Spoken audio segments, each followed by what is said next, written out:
प्रगति का देखे सपना सारा विश्व जो के हित सीखे अपना राष्ट्र धर्म हो सबका मान।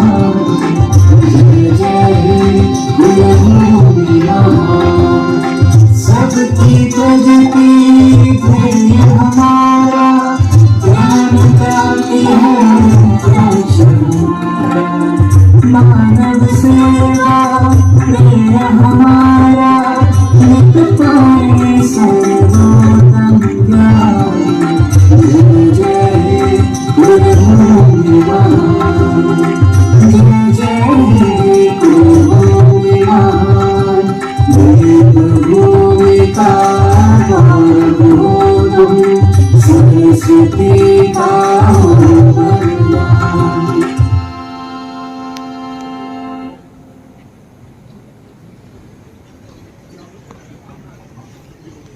Now I request Dr. Vishal Ramola, HOD of FOD, to introduce our Honorable Chief Guest.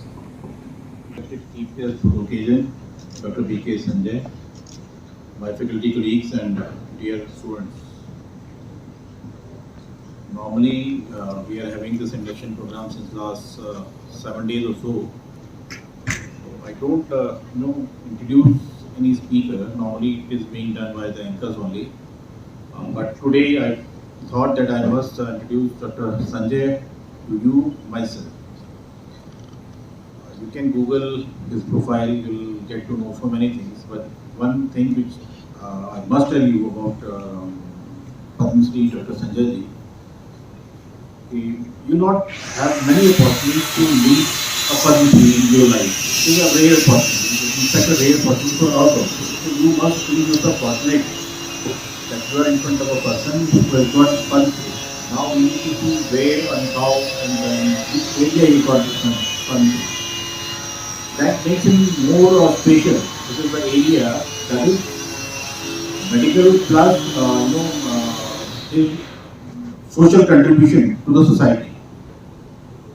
So it's a great. I'm very proud to welcome Dr. Saab in the campus. It's a rare opportunity for you. My intention to invite him to the campus was when you see him, when you listen his address, when you go to his profile, probably it will motivate some of you. And few of them will try or will imagine to become like him. If few of you, 4, 5, 10 people, are properly motivated and decide to take the path which Dr. Sanjay is, marching ahead. So probably the purpose of bringing him to the campus will be served. I'll not take much time. Once again, Dr. You're welcome. We are very thankful to you. And now, Sahil,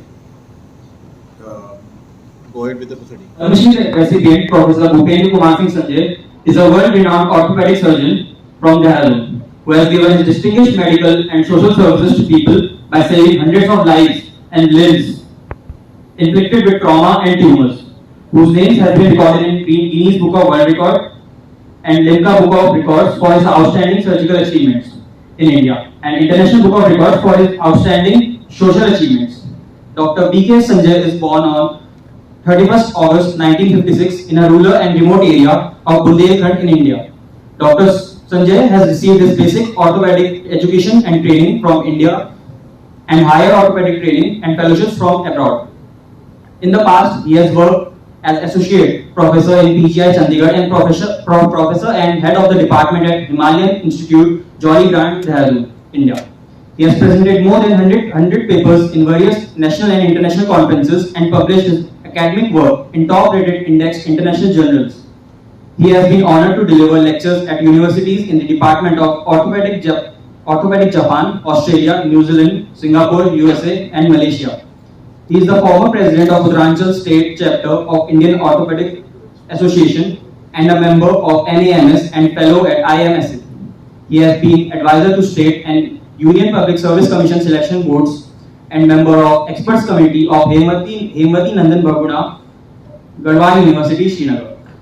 Currently, he is a member of Executive Council of HND Uttarakhand Medical Education University, Dehradun, and a nominated member of Academic Council of centrally funded Gurukul Kamri University, Haridwar.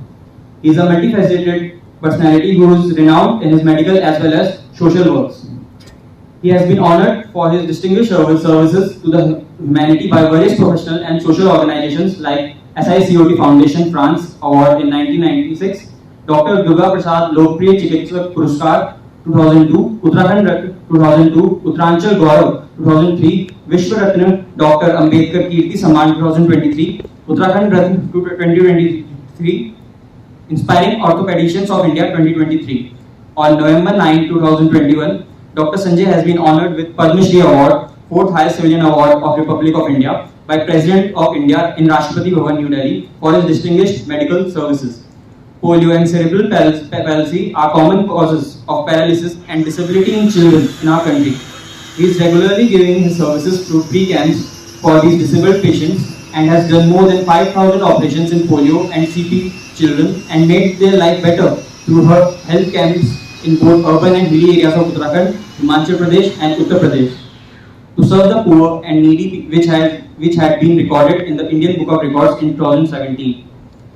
He has seen various aspects of road traffic accidents in his 40 years of professional career, seeing the personal, social and financial suffering of victims of road traffic accidents, and being an orthopedic surgeon, he had taken a resolve to increase awareness among the affected and general public about the impact of road traffic accidents in India and started a public awareness campaign since 2001. For that, he has given dozens of programs from All India Radio and Doordarshan, and he and his team has delivered almost 200 free public awareness lectures in different educational institutes. Now, I would like to call Padma Shri Dr. B.K. Sanjay to enlighten us. आप सब लोगों को मेरा नमस्कार।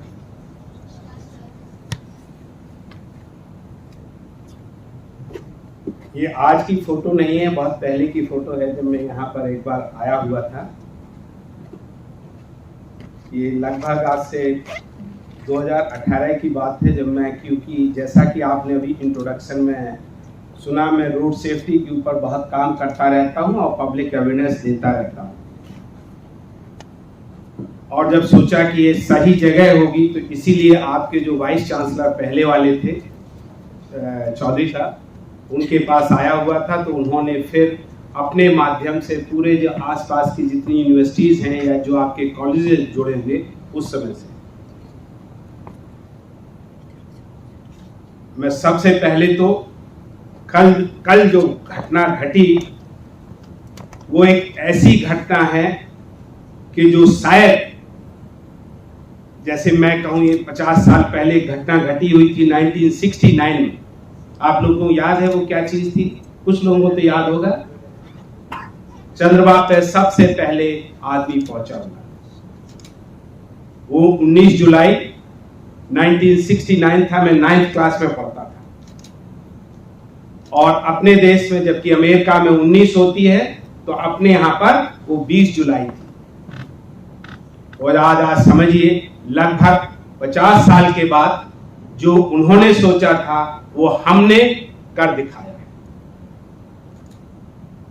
कल 23 अगस्त 2023 को भारत चांद के दक्षिणी ध्रुव पर पहुंचने वाला पहला देश बना, हमारा देश भारत देश।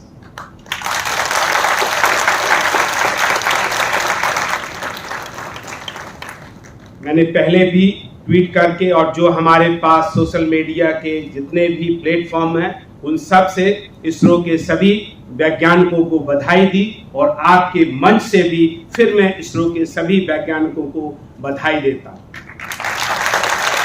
ये सब हम सब भारतवासियों के लिए बड़े गर्व की बात है।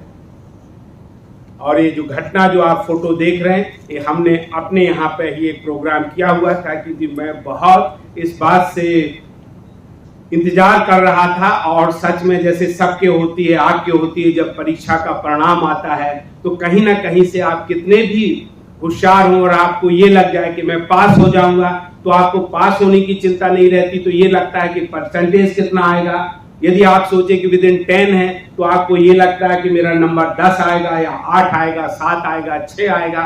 और कोई ये भी कह दे चुपके से कि मैंने भाई रिजल्ट देखा है, भाई तेरा नंबर तो पहला है, लेकिन तब भी आप कब खुशी होंगे या तभी आपको सांत्वना मिलेगी जब अखबार में या किसी माध्यम से आप देख लें कि हाँ मैं पहली नंबर पे था। तो ये कल मेरा ही हाल नहीं था, मैं समझती सब लोगों का हाल था। ऐसी घटना घटी कि जहां हम जो चीज हमें 2 साल पहले हो जानी चाहिए थी वो किसी न किसी से अंतिम क्षण में ही नहीं हो पाई।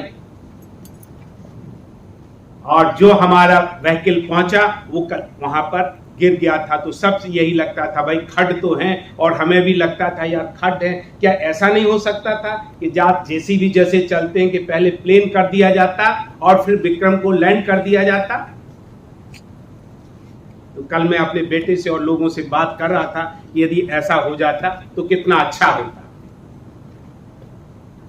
मैं आप सबको उज्जवल भविष्य के लिए कामनाएं देता हूं कि आने वाले भविष्य में अपने देश का परचम मंगल और शनि तक पहुंचे। क्यों नहीं, आपको इसमें शर्माने की क्या बात है। यदि जहां उचित समझे नहीं ताली बजा दूंगा, मैं तो चाहूंगा आप बजाएं।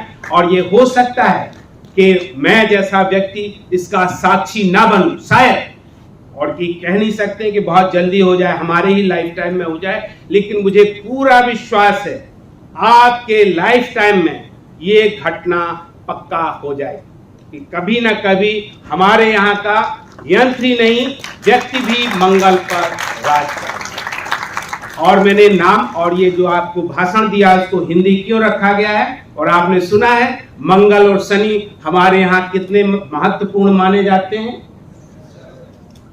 कई लोगों को तो मंगल का इतना डर होता है कि भाई ये काम नहीं करेंगे, वो नहीं काम करेंगे। और कुछ हमारे साथ तो ऐसे लोग भी हैं कि मंगल को ये नहीं खाएंगे, वो नहीं खाएंगे। लेकिन मैं तो इतना शुभ मानता हूं कि भाई मैं तो कहूंगा ये मंगलमय हो कि हम सब लोगों का कोई ना कोई सदस्य मंगल तक पहुंच जाए और जल्दी ही पहुंच जाए।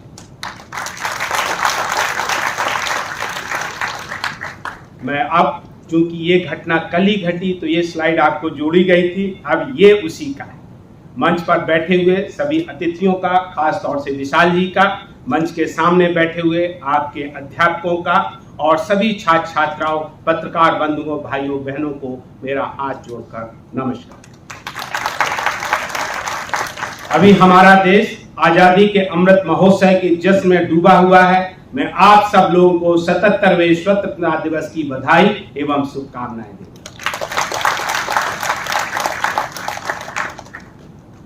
मुझे आज वीर माधव सिंह भंडारी उत्तरांचल टेक्निकल यूनिवर्सिटी देहरादून के इंडक्शन कार्यक्रम में मुख्य वक्ता के रूप में आमंत्रित करने के लिए सबसे पहले मैं विश्वविद्यालय के कुलपति प्रोफेसर ओंकार सिंह का एवं यूनिवर्सिटी के सभी पदाधिकारियों का आभार प्रकट करता हूं और धन्यवाद देता हूं।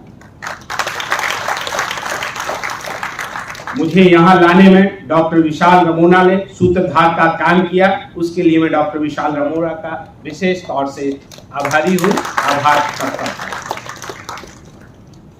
मैंने अपने संबोधन को 5 भागों में बांट रखा है और इस संबोधन के माध्यम से मैं अपने अनुभव के आधार पर छात्र छात्राओं को उनके भविष्य के लिए सफलता के मूल मंत्र का संदेश देना चाहूंगा। मैं शुरुआत से ही आपसे यही कहूंगा कि यहाँ पर आए हुए कुछ भी छात्र यदि हमारे संदेश का कुछ भी प्रतिशत ले जाते हैं तो मैं समझूंगा मेरा संबोधन और मेरे आने का उद्देश्य सफल। भोजन, शिक्षा और स्वास्थ्य की तिकड़ी विकास के बुनियादी स्तंभ है, इसमें किसी को कहीं पे भी कोई शक नहीं है। और इस बात को हम बार बार कहते रहते हैं, जो भी मुझे प्लेटफॉर्म मिलता है उससे, और मैं पायनियर में गेस्ट कॉलम लिखता हूं, उसमें लिखा हूं, और उनके जो हेडिंग होते हैं वो इतने तरह के होते हैं कि आप इनको सच में सूत्र की तरह माने। Open secret of Atmanirbhar Bharat, health, education, nutrition to all. यदि हमारे देश को आत्मनिर्भर बनाना है तो आत्मनिर्भर बनाने के लिए सबसे पहले हमें सबको भोजन, शिक्षा और स्वास्थ्य देना होगा, अच्छा देना होगा, सस्ता देना होगा। अभी विशाल जी हमें आप लोगों के विद्यार्थियों के बारे में पीड़ा बता रहे थे कि भाई इसमें से कुछ बच्चे इतने होशियार हैं या इनका मेरिट में इतना नंबर है, लेकिन किसी वो प्राइवेट कॉलेज में या उनको किसी अच्छे सब्जेक्ट में मिल गया होता, लेकिन वहां पर नहीं पहुंच पाए जहां उनकी इच्छा है। मैं आपके दर्द को बहुत अच्छी तरह से समझता हूं, क्योंकि मैं भी उस पीड़ा से गुजर चुका हूं और मेरे सामने रोज इस तरह की घटनाएं होती रहती हैं। मेरे साथ एक लड़की काम करती थी, वो बीएमएस में थी।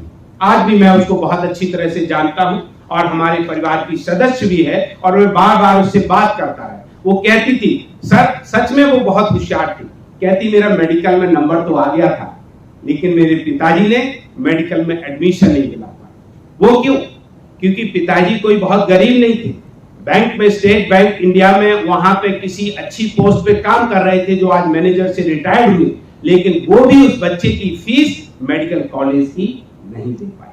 तो मैं आपके इस दर्द को बहुत अच्छी तरह से देखता रहता हूं। हमारे सामने एक लड़की है और यहाँ पे बैठी हमारे साथ काम करती है, और मेरी सभी को, उस लड़की को ही नहीं और हमारे जो सहयोगी उसको ही नहीं, हमारी आप सब लोगों को शुभकामनाएं हैं कि आप जो चाहें सो पाए।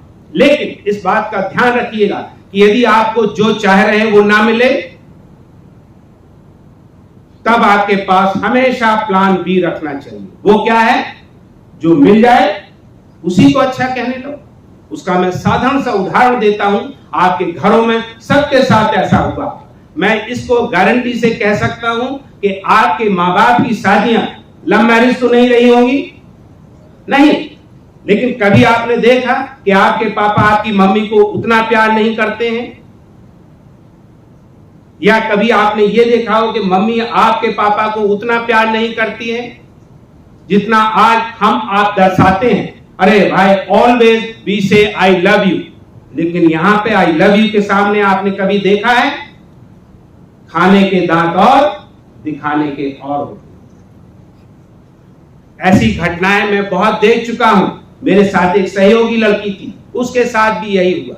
मैं उसको बार बार कहता रहा, लड़की नहीं, ऐसा नहीं होगा, ऐसा नहीं होगा, लेकिन फिर भी उसने इस बात को, हमारी बात को ध्यान नहीं रख दिया। और मैंने उसको इस तरह नहीं बताया था, मैंने उसको एक सच में एक अभिभावक के नाते बताया हुआ था, लेकिन अंत परिणाम वही हुआ जो मुझे पता था। वो क्यों? क्योंकि मेरा नाम संजय। सच में मान रहा हूं, जो हंस रहे हैं वो सच में इसका मतलब समझ रहे हैं, और जो नहीं समझ पा रहे हैं तो उनको मैं फिर ध्यान दिलाना चाहता हूं कि महाभारत में संजय का उदाहरण तो आपने सुना ही होगा। और आज भी लड़की, देखिए घटनाओं से क्या क्या घटता है। किसी के ऊपर इतनी अनहोनी घट जाती है, ऐसा छप जाता है, इम्प्रिंट पड़ जाता है कि फिर जिस काम को आप करना चाहें आपकी हिम्मत ही नहीं पड़ती। और उसके साथ भी यही हो रहा है। ऐसी घटनाएं बड़ी दुखदायी होती है। अब देखिए अपने सरकार क्या दुर्भाग्यपूर्ण, क्या सरकार और समाज दोनों इन बुनियादी तथ्यों की अनदेखी कर रहे हैं, इसलिए देश को भारी कीमत चुकानी पड़ रही है। यदि अतीत में हमारी सरकारों और समाज ने सोने के अंडे देने वाली हैन, यानी कि H for health, E for education, N for nutrition की अच्छी तरह से देखभाल की गई होती, तो वर्तमान में हर किसी के हाथ में सोने के अंडे होते।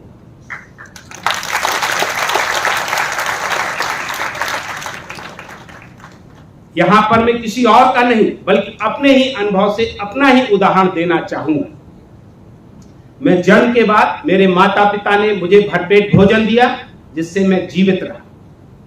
5 साल की उम्र के बाद उन्होंने मुझे स्कूल भेजा, जो कि हिंदी मीडियम सरकारी स्कूल था, जिससे मैं शिक्षित हुआ। और इस बीच में मैं बीमार पड़ा तो मेरे माँ बाप ने मेरा इलाज कराया। आदमियों का डॉक्टर मिला तो आदमियों के डॉक्टर से, नहीं तो जानवरों के डॉक्टर से इलाज कराया, पर जिंदा तो रहा। मेरे जीवन में बचपन से आज तक जो घटता रहा, अपने अनुभव को एक कविता के माध्यम से आपके सामने व्यक्त करना चाहता हूं। कविता का शीर्षक है फैलाव। गांव में पैदा हुआ। आपके जो कुलपति महोदय और हमारा जो जिला है बिल्कुल बॉर्डर डिस्ट्रिक्ट है। मैं बुंदेलखंड में पैदा हुआ, वो कानपुर, इसलिए और भी थोड़ी सी मेरी नजदीकी उनसे बढ़ गई है। और जब मुझे पता चला तो मैंने चाहा कि मैं उनसे जरूर मिलूं। गांव में पैदा हुआ, वहीं पे पला बड़ा। बचपन से हर दिन मैंने सोना, चांदी, तांबा, पीतल, लोहा, हर धात को भट्टी में जलते हुए देखा, पिटते हुए देखा, पिटने के बाद फैलकर उसकी पतली चद्दर होते हुए देखा। मैंने केवल देखा ही नहीं, जीवन भर भोगा भी है, और जो भोगा है उसी को रचा है। जीवन भर हम जलते रहे, वह पीटते रहे, और धात की तरह हम पिटते रहे, कभी इच्छा से कभी अनिच्छा से। हम चद्दर बनते रहे, और इस चद्दर बनने की प्रक्रिया में कुछ लोग हमें संभालते रहे और हम फैलते रहे। और यही फैलाव आज हमें यहाँ ले आया है। जो सब आप यहाँ देख रहे हैं, ये सब इसी फैलाव का परिणाम है। मैं कृतज्ञ हूँ उन सब लोगों का जिन्होंने मुझे संभाला, और उन सब लोगों का भी जिन्होंने मुझे पीटा। कृतज्ञ हूँ, वो है पीटते रहे, हम फैलते रहे।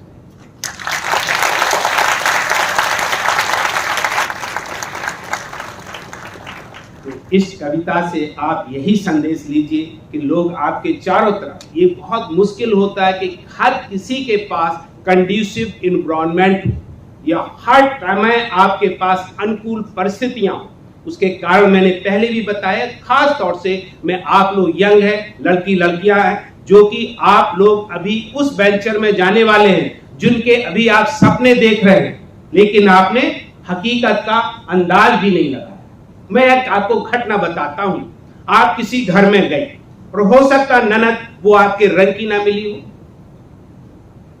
आपके विचारों की ना मिली हो, आपका खाने पीने का उसका अलग हो, तब आप क्या करें? तो क्या घर छोड़ के, कुछ लोग सच में घर छोड़ के चले जाते हैं।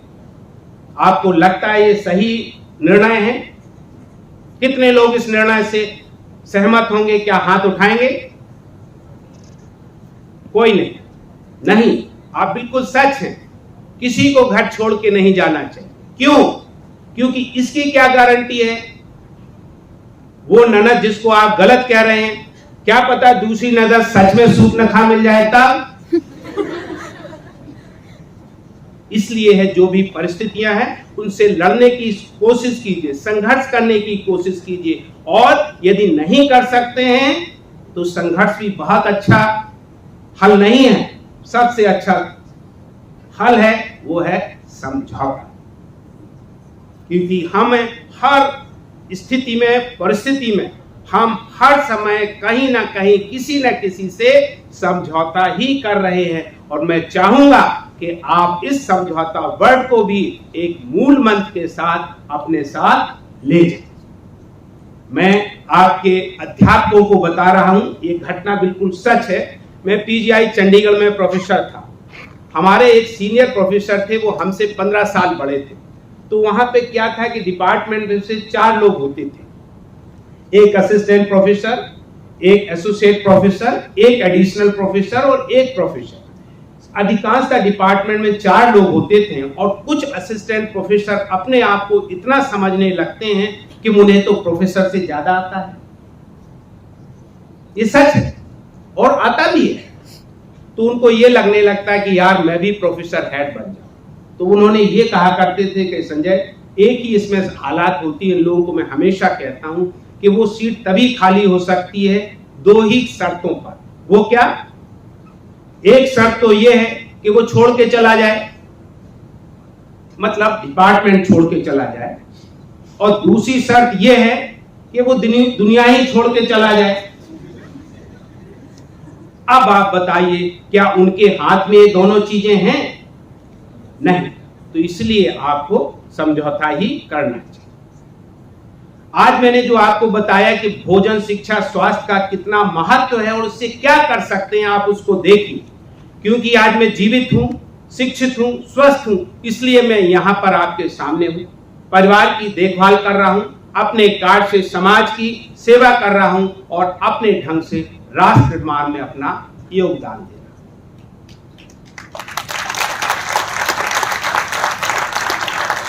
आप समझते हैं, हम सब लोग यहाँ पे बैठे हुए, इन 3 चीजों के अलावा कोई चौथी चीज है हमारे लिए सब में? नहीं। शास्त्रों में लिखा है अन्नम वै प्राणा, अर्थात अन्न से ही शरीर है और अन्न से ही प्राण है, क्योंकि मनुष्य का शारीरिक विकास भोजन पर निर्धारित करता है। इसलिए आपको भी बताता हूं और ये आप दूसरे लोगों को भी बताइए, इसलिए भोजन को बर्बाद नहीं करना चाहिए, बल्कि अधिक से अधिक भोजन उगाया जाना चाहिए और भोजन के मूल्य को किसी के द्वारा उपेक्षित नहीं किया जाना चाहिए। मैं आपको जो कह रहा हूं मैं इसलिए बता रहा हूं, मैं हर्षचंद्र के खानदान का तो नहीं हूं, लेकिन झूठ कम बोलता हूं, क्योंकि सच्चे किस्से मुझे इतने आते हैं कि मैं वो भी नहीं बता पाता। मैं अपने घर की बात बताता हूं और आप सब लोगों को बताता हूं। घर में आपके छोटे भाई या बहन ने ग्लास में से यदि 1/4 ग्लास दूध छोड़ दिया तो उसका क्या किया जाना चाहिए? फेंका जाना चाहिए या पिया जाना चाहिए? पिया जाना चाहिए। और मैं समझता हूं कि यदि आप इसको भी अपने जीवन में अनुभव करते हैं और प्रैक्टिस करते हैं तो ये आप अपनी ही सेवा नहीं कर रहे हैं, आप ये समाज की सेवा कर रहे हैं और आप वो उदाहरण दे रहे हैं जो आपको देखेगा वो कल से करने लगेगा। हमारे साथ बहुत ऐसे सहयोगी हैं जो कहते हैं मैं तो कभी जूठा खाता ही नहीं हूं। मैं आप सब लड़कियों से, यदि आप में यदि वो गुण है कि मैं किसी का जूठा खाता ही नहीं हूं, तो मैं उन सब लड़कियों से हमेशा ये कहता हूं कि भाई आज जूठा नहीं खाया कोई बात नहीं, लेकिन कभी ना कभी तो जूठा खाने की आदत डाली। क्यों? क्योंकि यदि आपने जूठा नहीं खाया तो आपको जूठा खाने का सौभाग्य ही नहीं मिलेगा और फिर आप सोचिए कि आपके जीवन के साथ क्या क्या चीजें घटेंगी उसका आप अंदाज लगा सकते हैं। और जिसका आपने जूठा खा लिया, मैं सच बता रहा हूं कि आपने उसे तो अपना बना ही लिया। आप मेरा मतलब समझ गए होंगे।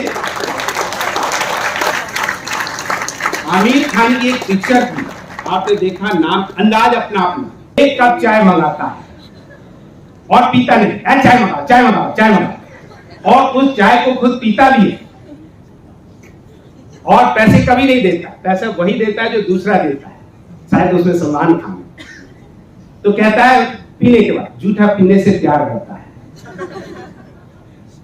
मेरा भी मानना यही है कि कोई किसी सिर्फ अपने का ही खाता है। मैं आज भी अपने घर में सच में, चाहे मेरे बच्चों का है, चाहे मेरी बहू बेटी का हो, और मुझे कोई नहीं आपके सामने में अपने सहयोगों की बात कर रहा है, यदि इन्होंने किसी गलती से इनको पसंद नहीं आया, पहले तो मैं इनको सबको कहता हूं कि खाइए, आपको अच्छा लगेगा। यदि आपको अच्छा नहीं लगेगा तो मुझे दे दीजिए, मैं खा लूंगा, क्योंकि मुझे तो अच्छा लग ही रहा है।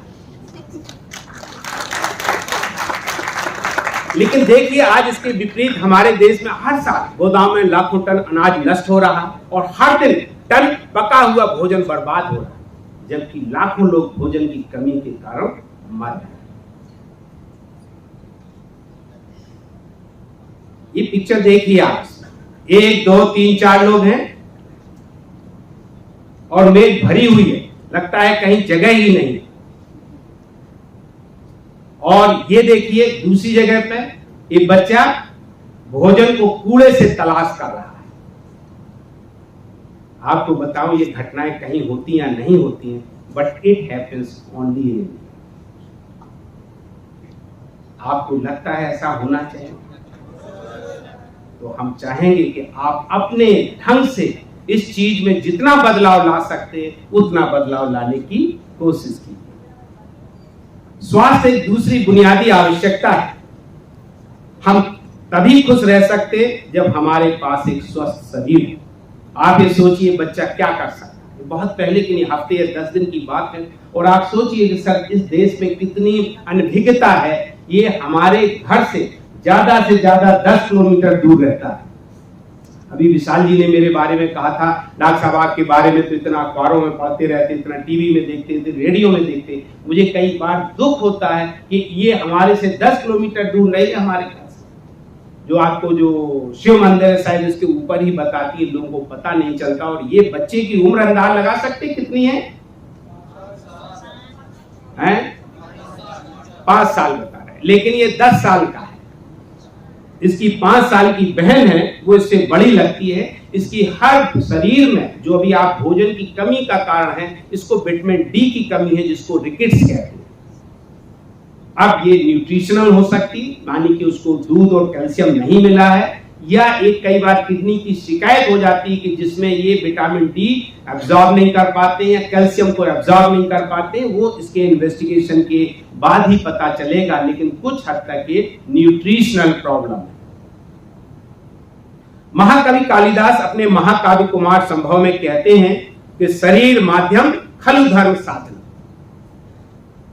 इसका मतलब शरीर ही किसी भी कर्तव्य को पूरा करने का एकमात्र साधन है, इसलिए शरीर को स्वस्थ रखना नितांत आवश्यक है।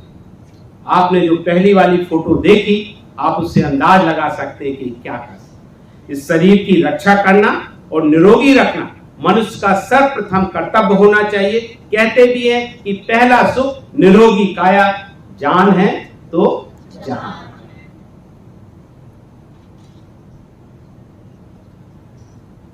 अभी आपको सिर्फ भोजन के बारे में बता रहे थे, अब आप शिक्षा के बारे में, स्वास्थ्य के बारे में देखिए। भारत में स्वास्थ्य सेवाओं में काफी विसंगतियां हैं। शहरों में कॉर्पोरेट अस्पतालों में एयर एम्बुलेंस की सुविधा है, वेदांता हॉस्पिटल की है, ये फ्लाइंग है, कहीं से भी आप जाइए, उनसे कहते हैं आप छत्तीसगढ़ में किसी रिमोट एरिया में हैं, यदि आपके पास पैसा है तो वेदांता वालों को आप फोन कीजिए, वो आपको एयर एम्बुलेंस भेज दें। हो सकता है उसमें 10 लाख लगे या 1 करोड़।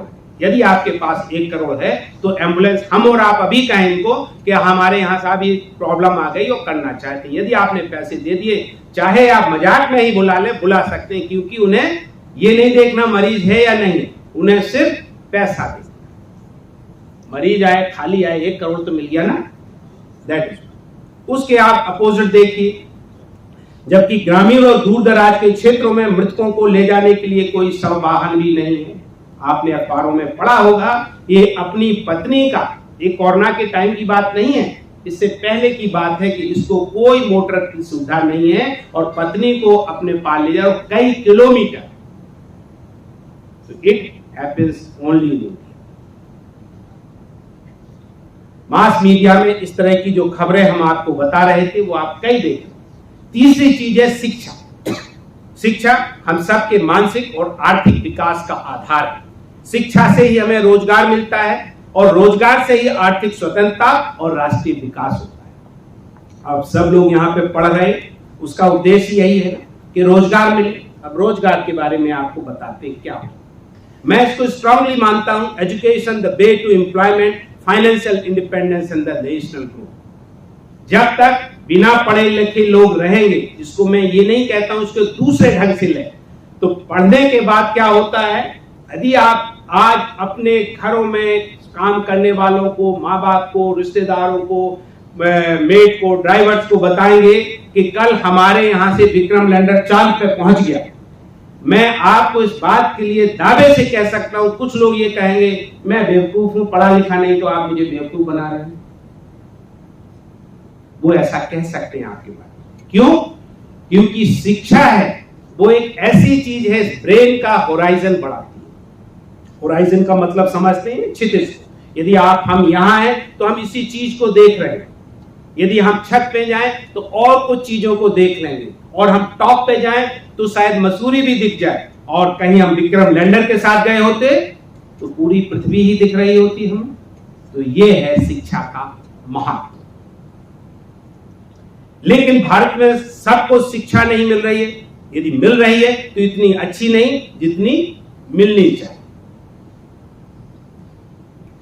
एक दून स्कूल है, इंदिरा गांधी है, राजीव गांधी है, संजय गांधी, इनके बच्चे यहीं पे पढ़े हुए दून स्कूल में। और ये स्कूल है, दिल्ली का स्कूल है, आप देख पा रहे हैं पुल है, और पुल के अंदर एक दूसरा पुल है, उसको इन्होंने ब्लैक बोर्ड बनाया हुआ है। अब आप अंदाज लगाइए, दिल्ली जैसे शहर में यदि इस तरह की व्यवस्था है तो गांव के बारे में आप क्या सोच सकते हैं। साक्षरता शिक्षा का आधारशिला है। यदि हम किसी भाषा को पढ़ नहीं पाते, से आपको तमिल की किताब दे दी जाए तो क्या आप पढ़ लेंगे उसको? नहीं। साक्षरता शिक्षा का आधारशिला है। भारत में शिक्षा के अधिकार का तो प्रावधान है, लेकिन मेरा मानना है अच्छी शिक्षा के लिए योग्य शिक्षकों के अधिकार का प्रावधान होना चाहिए। It is true, literacy is the cornerstone of the education, but quality of the education depends upon the quality of teacher. यदि किसी से यह पूछा जाए और कोई बच्चा यदि गलत बता देता, तो सच में मैं कभी बच्चे को कुछ नहीं कहता हूं, सिर्फ ये कहता हूं भाई तुम्हें क्या, तुम्हें तो पढ़ा ही नहीं गया होगा, और उसी के साथ कहता हूं सिर्फ पढ़ा ही पढ़ा सकता है। शिक्षा की गुणवत्ता शिक्षकों की गुणवत्ता पर निर्भर करती है, क्योंकि मुझे यहां तक बनाने में शिक्षकों का बहुत महत्व रहा है और मैं उन सब शिक्षकों का जीवन पर्यंत आभारी रहूंगा और आप सब शिक्षकों का। यहाँ पर आए हुए सभी शिक्षकों को मेरा हाथ जोड़कर नमस्कार। आप शिक्षा के माध्यम से राष्ट्र निर्माण में जो योगदान दे रहे हैं वह न केवल सराहनीय है बल्कि अतुलनीय है, क्योंकि लोगों को शिक्षक बनने में अब बहुत ज्यादा इंटरेस्ट नहीं है, खास तौर पे यदि आप ट्यूशन नहीं कर सकते हैं या ट्यूशन नहीं चल सकते। उससे तो अच्छा है यदि आप कोई दुकान खोल लेते हैं तो शायद उसमें ज्यादा आमदनी है, बशर्ते कि शिक्षक करें। कई लोग कहते हैं हमारे पास आते हैं सर हम शिक्षा करते हैं 10,000 15,000 में प्राइवेट, लेकिन उसी काम की सरकार 70 और 75,000 रुपए, उनको 75,000 मिलने पर भी नहीं पढ़ाते हैं, लेकिन जो 15,000 लेते हैं वो सच में पढ़ा। जीवन में शिक्षकों की महत्व पर ऊपर मैंने अपने काव्य संग्रह में एक कविता लिखी है जिसको मैं आप सबको सुनाना चाहता हूं। कविता का शीर्षक है गुरु की महिमा। गुरु की महिमा का अंदाज आप इस संत कबीर के दोहे से लगा सकते हैं। गुरु गोविंद दो खड़े ताके लागू पाए, बलिहारी गुरु आपने जिन गोविंद दिया बताया। द्रोणाचार्य जैसे महान गुरु की प्रतिभा तो अर्जुन बना ही देती है, लेकिन उसकी प्रतिमा भी पैदा कर देती है एकलव्य है गुरु के ज्ञान का प्रभाव। पर गुरु दक्षिणा में एकलव्य का अंगूठा लेना घृणा की निशानी है। द्रोणाचार्य पहले भी थे, द्रोणाचार्य आज भी हैं, पर आज देश को राजगुरु द्रोणाचार्य जैसे गुरु की नहीं, जिन्होंने जानबूझकर कर्ण और एकलव्य को सिखाने से मना कर दिया, बल्कि आदि गुरु वाल्मीकि जैसे गुरु की जरूरत है जिन्होंने अजनबी त्यागी मां सीता के बच्चों को भी सिखा दिया। या फिर महर्षि गौतम जैसे गुरुओं की आवश्यकता है जिन्होंने ज्वाला के अज्ञात कुल के पुत्र को सत्यकाम नाम दिया। ऐसा नहीं कि अच्छे गुरु पहले ही थे, अच्छे गुरु आज भी है। सुपर 30 के संस्थापक आनंद कुमार एक उदाहरण है, जिन्होंने शोषितों वंचितों गरीबों के बच्चों की प्रतिभा को न केवल खोजा बल्कि उनको मान दिया, ज्ञान दिया। इस साल हमारी सरकार ने उनको पद्मश्री से भी सम्मानित किया है।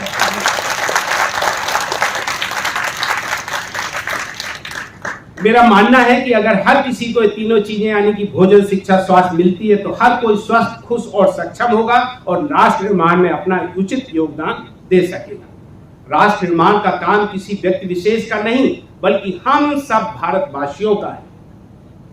राष्ट्र निर्माण में योगदान हर नागरिक का कर्तव्य और जिम्मेदारी होना चाहिए। जब हर व्यक्ति राष्ट्र निर्माण में अपना योगदान देगा तो देश दिन दूनी रात चौगुनी तरक्की करेगा। सच है ना? क्योंकि आज यदि हम लोग 1 करोड़ आदमी है तब हम लोग चांद पर पहुंच गए, और जब इस देश के 50 करोड़ आदमी पहुंच जाएंगे तो वो दिन दूर नहीं कि जब हम सूरज पर भी पहुंच जाए। यदि राष्ट्र का कद छोटा होगा तो स्वाभाविक तौर पर हम सब देशवासियों का कद छोटा होगा, लेकिन जब राष्ट्र का कद बढ़ेगा तो उसी अनुपात में हम सब देशवासियों का कद बढ़ेगा, जो कि कल आपने देख लिया है। आप लोगों ने शायद एक वीडियो नहीं देखा होगा, मुझे अभी मिला हुआ है, जिसमें नासा ने, हम लोगों ने वो पिक्चर नहीं देख पाई सर, जो अपना जो विक्रम है ना लैंडर, वो ऐसे आ रहा, हमने तो वही देखी है। उन्होंने सर उसको देखिए 1 या 1.5 मिनट की है, वो ऐसे ऐसे आ रहा है जैसे पतंग या पक्षी है, और सच में हम लोगों ने तो सिर्फ वो देखा जो थोड़ा सा है। और हम आप लोगों को जिनके भी नंबर मिल गए, हमारा स्टाफ आप लोगों को ये बात को फॉरवर्ड भी करेगा, शेयर करेगा, क्योंकि मुझे ये बात अभी पता है। और इस बात को मैं भी कहता हूं, जैसा कि हमारे माननीय प्रधानमंत्री ने कल रात में कहा, पिछले 9 सालों में अपने विभिन्न कार्यों से साबित कर दिया है। इसके लिए मैं माननीय प्रधानमंत्री नरेंद्र मोदी जी का, उनके सभी सहयोगियों का इस मन से, हृदय से धन्यवाद देता हूं।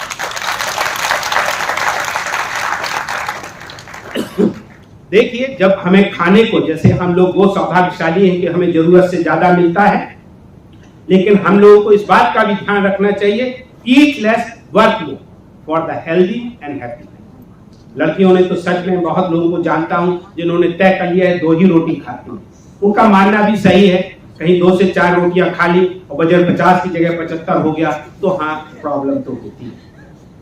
शादी ही एक प्रॉब्लम नहीं है, लेकिन हाँ, स्वास्थ्य की समस्याएं होती हैं। तो मैं तो कहता हूं, ये आप सच में कहिए कि हाँ, हमें उतना ही खाना है जितनी हमारी जरूरत।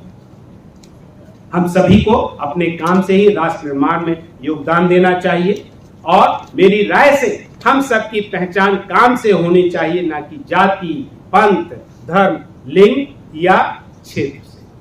अगर ऐसा है तो वास्तविक अर्थों में न केवल हमारे माननीय प्रधानमंत्री का आत्मनिर्भर भारत बनने का सपना पूरा होगा, और हमारे महामहिम राष्ट्रपति का वक्तव्य कि गरीब सपने भी देख सकता है और पूरे भी कर सकता है, सार्थक। अभी जब राजभवन में आई हुई थी मैडम, तभी हमारी आपसे सभी नागरिकों के सपने भी पूरे होंगे, और फिर हमारा राष्ट्र अंततः एक विकसित राष्ट्र और विश्व गुरु बनेगा। आपने फोटो देखी हुई है, ये कुछ हद तक अखंड भारत की फोटो है। अफगानिस्तान भी अपने देश का एक हिस्सा था।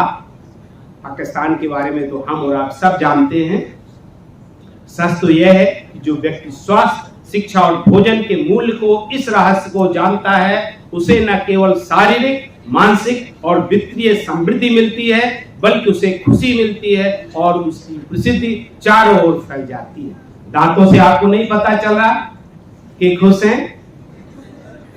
ये माराकाना स्टेडियम है ब्राजील में सर, वहां पे उससे पहले ये वर्ल्ड कप हुआ था, तो मैं भी ब्राजील में एक कॉन्फ्रेंस में गया हुआ था, तो मैं ऐसे घूम रहा था। एक्चुअली बताऊं घटना कैसे घटी, मैं देख रहा था, देखा यार स्टेडियम में इसमें लोग बहुत जा रहे हैं, तो कह रहा है एक मैच हो रहा है। मैच कोई वर्ल्ड कप का लोकल मैच था, तो मैंने भी वहां घुस गए, टिकट ले लिया, क्योंकि हम फॉरेनर थे, तो वैसे तो वहां टिकट बुक हो गए थे, लेकिन हमारे साथ मैं, मेरी वाइफ और एक हमारे दोस्त थे, हम 3 लोग थे।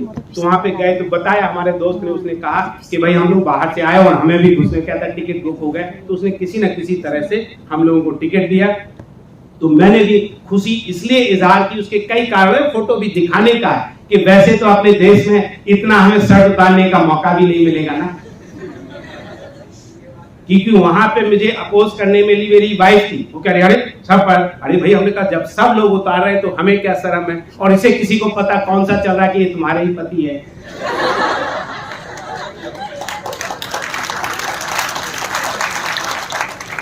और इस स्लाइड से मैसेज ये है कि सच में आप अपनी खुशी को जाहिर कीजिए कि हंसी भी स्वास्थ्य को मेंटेन करने के लिए बहुत बड़ा इसका योगदान है।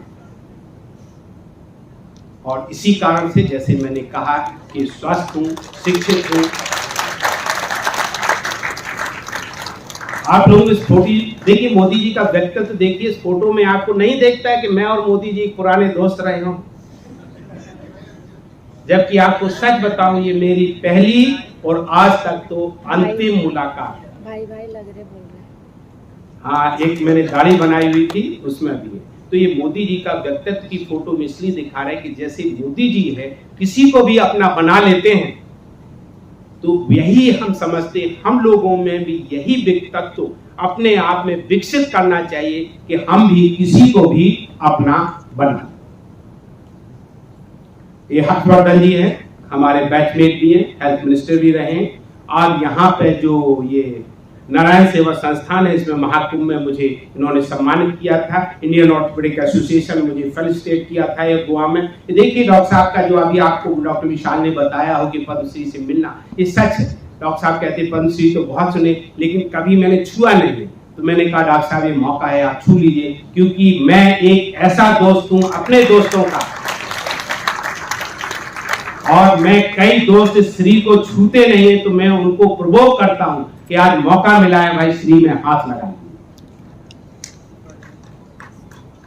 ये हमारी पहली राज्यपाल महोदय हैं और ये मुख्यमंत्री हैं। बीच में हमारा ये छोटा बेटा है, ये ऑर्थोपेडिक सर्जन है। मेरा मानना है स्वास्थ्य केवल एक कीमती संपत्ति नहीं बल्कि एक संसाधन भी है जिसकी सभी लोगों को अच्छी तरह से देखभाल करनी चाहिए। और इसको मैं बार बार लिखता रहता हूं, कहता रहता, health is not only an asset but a resource which must be nurtured by all. इसमें कोई आपके नहीं, यदि आप स्वास्थ्य के प्रति इतने जागरूक हो रहे हैं तो वो गलत नहीं, क्योंकि ये मूल मंत्र है। इसलिए इन क्षेत्रों से जुड़े लोगों को एकमात्र व्यावसायिक लाभ के उद्देश्य के साथ काम नहीं करना चाहिए बल्कि उनकी कार्यवाही मानव लोकाचार पर आधारित होनी चाहिए। लेकिन दुर्भाग्यवश, जैसा अभी विशाल जी मुझे बता रहे थे कि देखिए क्या हो रहा है, इसको मैंने स्लाइड में लिखा, हमारे देश में तीनों क्षेत्रों में कुछ लोग न केवल व्यापार के सिद्धांत पे काम कर रहे हैं जहां लाभ और हानि एकमात्र सिद्धांत है, बल्कि 1-2 का 4 और 4-2 का 1 के सिद्धांत पे काम कर रहे हैं। वो क्या है?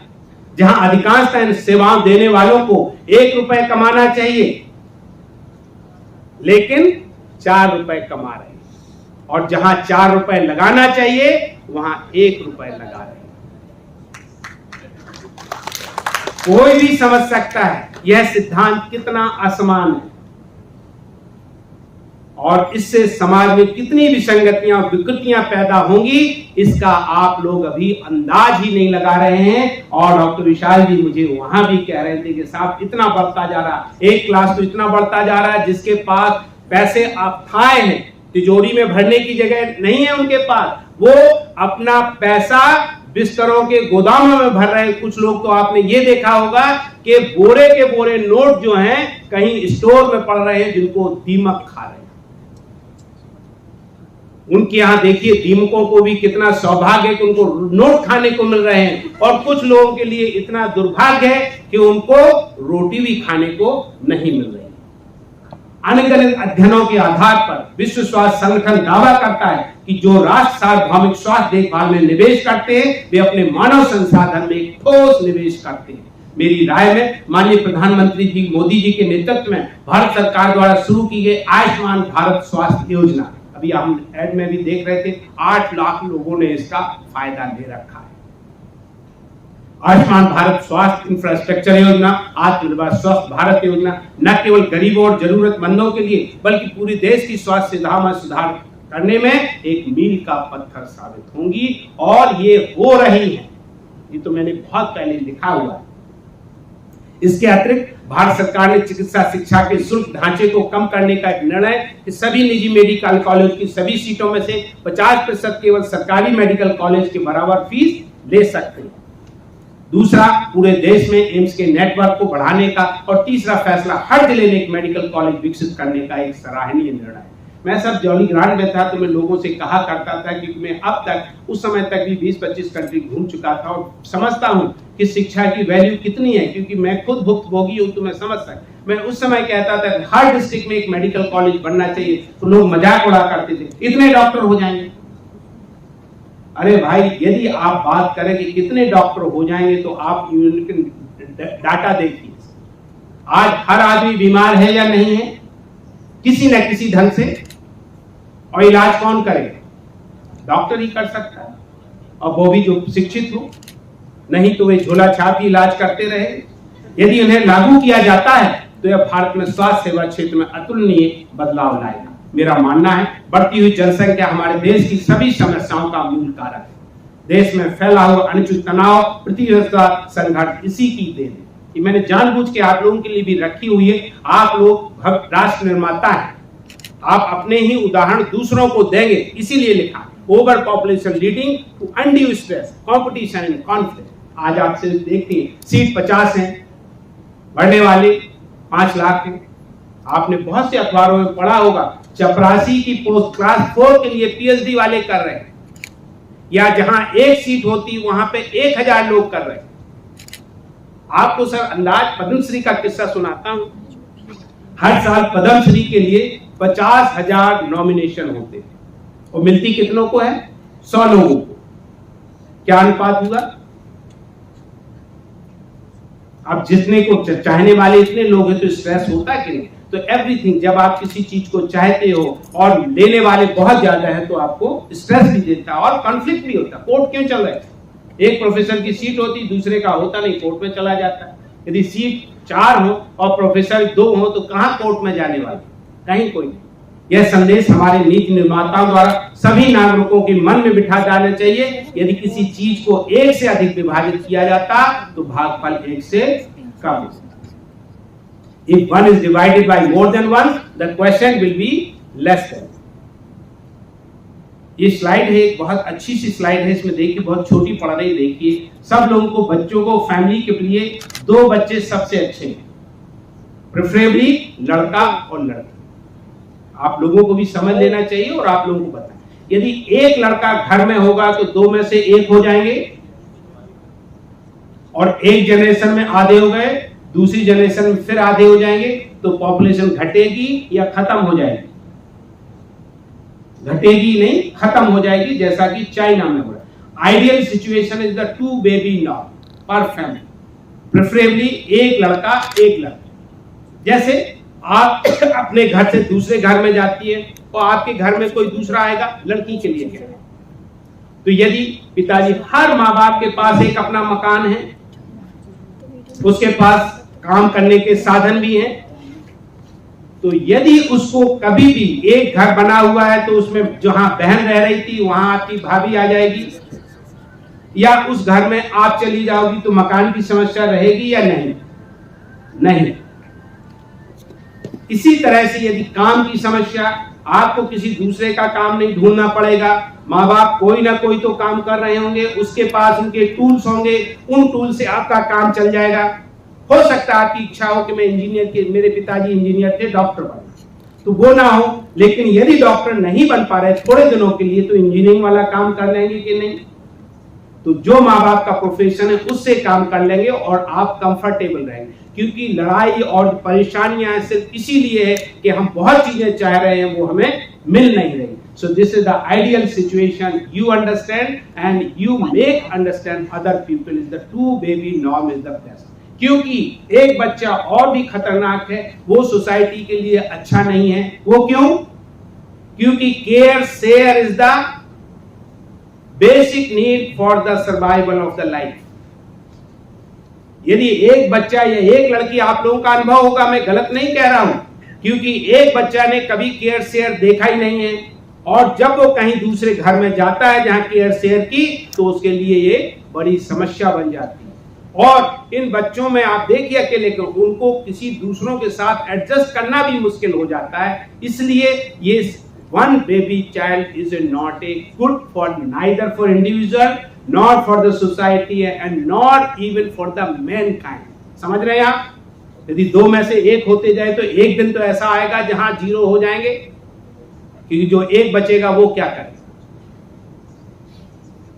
If to control the population, 2 baby norm is the ideal, as I mentioned, to maintain the population, to maintain the gender ratio. एक वो हम आपको उस समय, to maintain the work need of everyone. ये सभी संसाधनों पर लागू होता है। बढ़ती हुई जनसंख्या देश के सभी प्राकृतिक एवं मानव निर्मित संसाधनों को दिनों दिन कम करती जा रही है। बौद्ध दर्शन के अनुसार our life is shaped by our mind. We become what we think. अर्थात हमारा जीवन हमारे दिमाग से बनता है और हम जो सोचते हैं वही बनता है। गौतम बुद्ध ने 108 सूत्र दिए, पहला सूत्र यही है, और इस बुक में ये लिखा हुआ है, एकनाथ ईश्वरन ने, यदि कभी मौका। परिवर्तन सार्वभौमिक सत्य है, और किसी भी चीज में बदलाव लाने के लिए हमें अपने विचार और व्यवहार को बदलना होगा। विचार बदलने के लिए जो सबसे ज्यादा मायने रखता है वह है इंसानों के बीच बेहतर बातचीत। सच है ना? जब हम बात ही नहीं करेंगे तो हमारे आपसे क्या? हमें कई चिकित्सा वैज्ञानिकों और डॉक्टरों की जरूरत नहीं है, लेकिन हम कई सामाजिक वैज्ञानिकों, मनोवैज्ञानिकों की जरूरत है, जो मानव सोच और उनको व्यवहार को बदल सके। व्यवहार पहली चीज है जो किसी भी पेशे के अंतिम परिणाम को प्रभावित करती है। किसी भी सेवा को करने के लिए व्यक्ति का व्यवहार बहुत महत्वपूर्ण है। मैं तो यहां तक कहता हूं, आप ये सोचिए, अंदाज लगाइए, शादी और बच्चे तो बाद में होते हैं, पहले तो व्यवहार का ही योगदान होता है। आई लव यू पहले होता है। यदि किसी लड़के ने लड़की को ढंग से प्रपोज नहीं किया तो क्या मिलेगा? आई लव यू या जूता चप्पल? ये सच है। आप लोगों को, सब लोगों को इसकी ट्रेनिंग लेनी चाहिए कि हमें बिहेवियर में बदलाव है। कई लड़कियां सोचती हैं या लड़के सोचते हैं, लड़कों में आपस में, यार इस लड़के को सभी लड़कियां मिल जाती, जो देखो उसको मिल जाती, आज इसको ले गया था, कल उसको ले गया था, परसों इसके मानी उसमें कोई खास बात है? हो सकता है लोग कहते हैं पैसा, मानता हूं पैसा उसको खर्च करने के लिए, लेकिन पैसे खर्च करने के पहले भी किस चीज की जरूरत थी? पैसे की या व्यवहार की? व्यवहार की। That is what is the most important. So you develop your behavior and especially to deal with the others. क्योंकि हर किसी के विचार स्वभाव एक सा नहीं हो सकता। यदि हमारी शकल में डिफरेंस है तो हमारी अकल में भी डिफरेंस, इसको आप मानिए। तो इन सब चीज और अधिकांश समस्याओं को एक अच्छे व्यवहार से ही सुलझाया जा सकता है। एक मैंने कविता लिखी है लेकिन यहाँ पे जोड़ नहीं पाए शायद ना, इतनी सी बात से नहीं जोड़ नहीं पाई है, अब किताब भी नहीं लाई तो मैंने सुना। अच्छे व्यवहार को सीखा जा सकता और किसी भी और जीवन के किसी भी चरण में बुरे व्यवहार को बदला जा सकता। हालांकि बचपन में से ढालना आसान होता है। आज परिवारों का विघटन एवं पति पत्नी का विच्छेदन तथा तलाक जैसी समस्याएं मेरे हिसाब से व्यावहारिक समस्याएं। योगदान नहीं है कि पैसे की कमी रही, खाने की कमी रही, ऐसा नहीं है। सबसे ज्यादा जो कमी है वो है हमारे आपके व्यवहार की। उनके बारे में निश्चित तौर से कह सकता हूं कि यदि 90% कमी नहीं आई तो 50% तो कमी आ ही जाएगी। क्यों? क्योंकि पहुंचेंगे नहीं कोर्ट तक, और कोर्ट में पहुंचने के बाद हमें पता चल गया कि मैं यहाँ पर अब अपने आप को स्वास्थ्य से जुड़ी समस्याओं के बारे में आपका ध्यान आकर्षित कराना चाहूंगा। आज देश में ही नहीं बल्कि पूरी दुनिया में लोग मोटापे, उससे जुड़ी स्वास्थ्य समस्याओं जैसे कि diabetes, hypertension, heart attack, stroke, hyper parathyroid इत्यादि बीमारियों से जूझ रहे। मेरी समझ से ज्यादा खाना तथा कम मेहनत करना तथा दैनिक चर्या में धूम्रपान, शराब और नशीली दवाओं को लेना, ये सब व्यावहारिक समस्याएं हैं।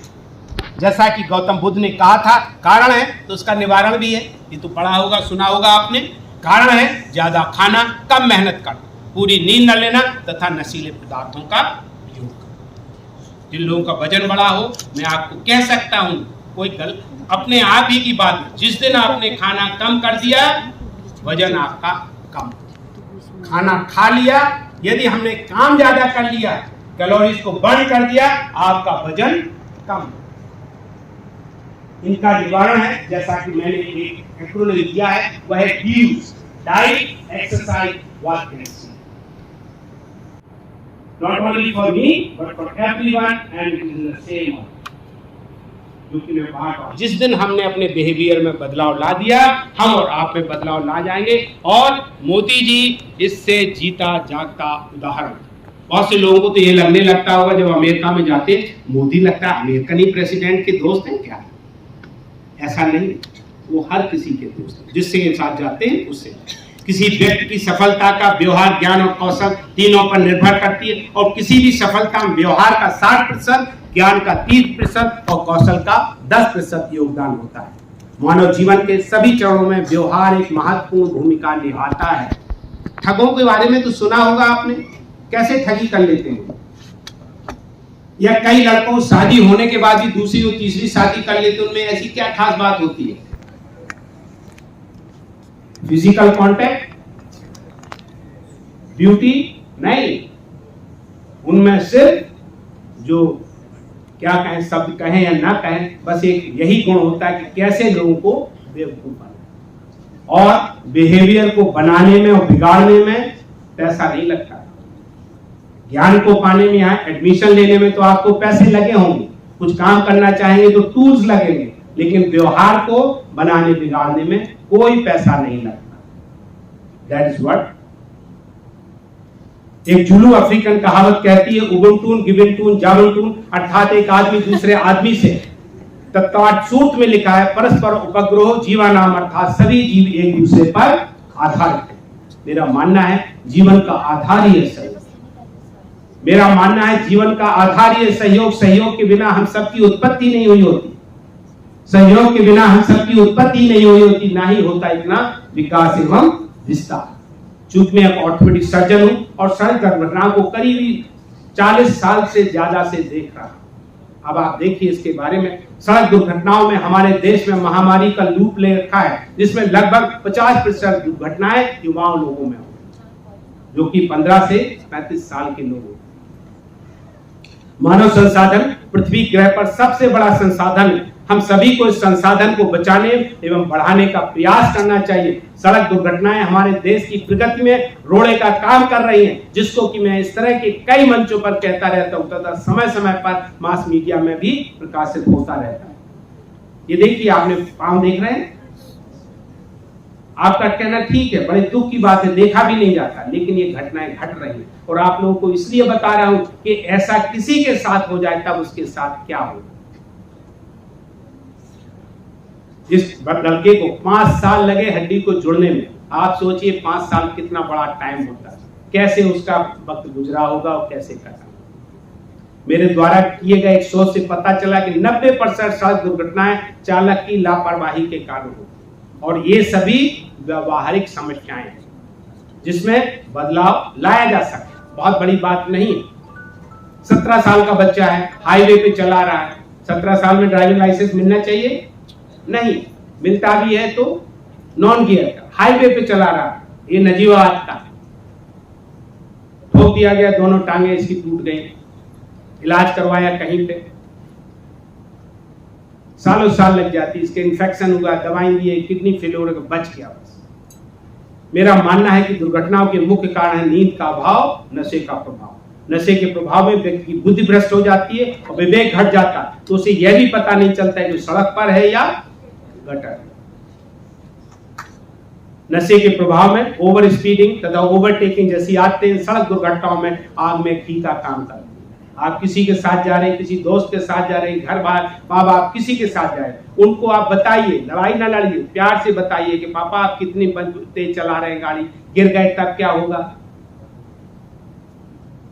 आप इस तरह से, कोई ये नहीं है आपके दोस्त ने हेलमेट नहीं लगाया, उसको प्यार दिया, यार तुझे हेलमेट ही नहीं लगाना, अब जब इतना बुरे से कह दोगे तो उसे लगाना भी होगा तो नहीं लगाएगा, नहीं। और कह रहा कहीं इतना धमकी अभी दे रही तो बाद में कितना देगी। वो ट्यूनी वाला भी काम कर सकता है। ट्यूनी में एक बंदा आया, छुट्टी पे आया सर, तो उसने भाई को कहा चलो घुमा के लाते हैं तुम्हें देहरादून, तो उसने ट्रैकर किसी किराए का लिया और उसमें पुल के नीचे उसको ठोक दिया, गिरा दिया जानबूझ के, और बाद में कह दिया एक्सीडेंट हो गया। जब इंक्वायरी हुई तो पता चला भाई इसने तो जानबूझ के गिराया, because these vehicles are the weapon. और फिर जब गुस्सा आती है तो आदमी को पता भी नहीं चलता है, कई बार गुस्से में हम लोग ऐसे काम। सड़क दुर्घटनाओं से न केवल गरीब आदमी की गरीबी बढ़ रही है, बल्कि हमारे देश की 3 से 5% जीडीपी घट रही है।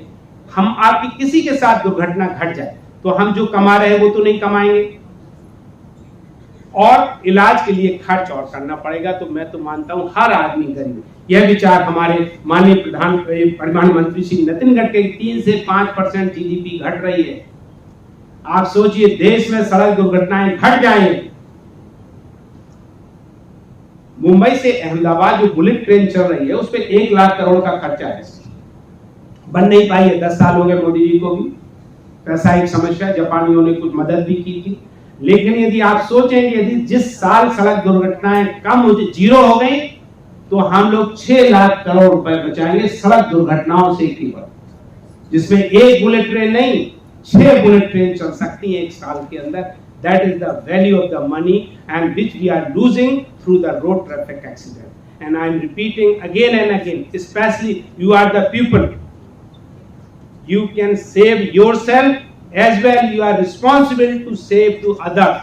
And you send this awareness message to the others as well, because life is most important. आज आप अच्छे हैं तो वही लड़की, हम यहाँ मैं समय की वजह से नहीं बता सकते, आपको बताऊं सर, IT पार्ट से एक लड़का और लड़की आए और वहां पे लड़के ने अपना हेलमेट नहीं लगाया हुआ था, लड़की ने पकड़ा रखा था, पुलिस वाले को देखा और लड़के ने कहा हेलमेट लगा, हेलमेट लगा, उसने हेलमेट लगा दिया, तब भी उसने ठोक दिया। क्यों?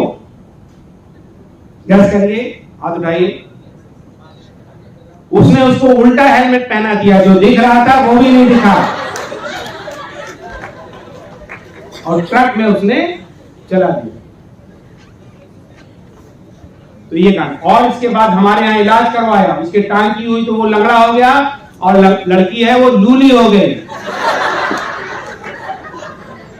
और लड़के लंगड़े लूले का कॉम्बिनेशन, तो जो लव स्टोरी है वो तो वहीं खत्म हो ही गई, वरना कोर्ट में केस और चला गया। सच्ची बात बता रहा हूं, मैंने उनका इलाज किया होगा।